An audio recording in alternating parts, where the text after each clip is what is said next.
কার্যকরী সংসদ চায় জাতীয় পার্টি, সেজন্যই বিরোধী দলে যাওয়ার সিদ্ধান্ত। দলের কো চেয়ারম্যান জিএম কাদের বললেন, সরকারের ভুলগুলো সংসদে জোরালোভাবে তুলে ধরতে চায় তার দল। এরই মধ্যে দলের প্রধান এরশাদ ঘোষণা দিয়েছেন, মশিউর রহমান রাঙ্গা হচ্ছেন বিরোধী দলের চিফ হুইপ। যে কর্তব্যভার গ্রহণ করিতে যাইতেছি। দশম সংসদে বিরোধী দল হয়েও সরকারে আছেন জাতীয় পার্টির ৩ নেতা। এবারও নির্বাচন করেছে আওয়ামী লীগের সাথে জোট বেঁধে, আসনও পেয়েছে ২২টি, কিন্তু সরকারে থাকছে না এরশাদের দল।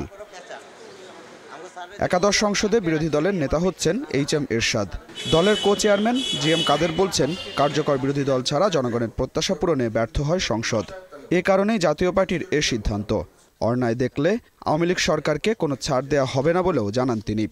আমরা সংসদে যেগুলো জনগণের কথা তুলে ধরব, সেখানে সরকারের যদি কোনো ভুল ত্রুটি থাকে তুলে ধরব।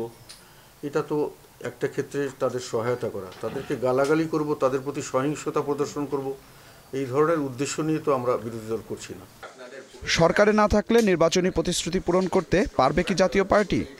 এ প্রশ্নের জবাবে তিনি বলেন, যে কোনো উপায়ে সরকারের কাছ থেকে দাবি আদায় করে নেওয়া হবে। বিরোধী দল হওয়ার কারণে অঙ্গীকার বাস্তবায়নে কোনো সমস্যা হয়েছে এটা আমার কাছে মনে হয়নি।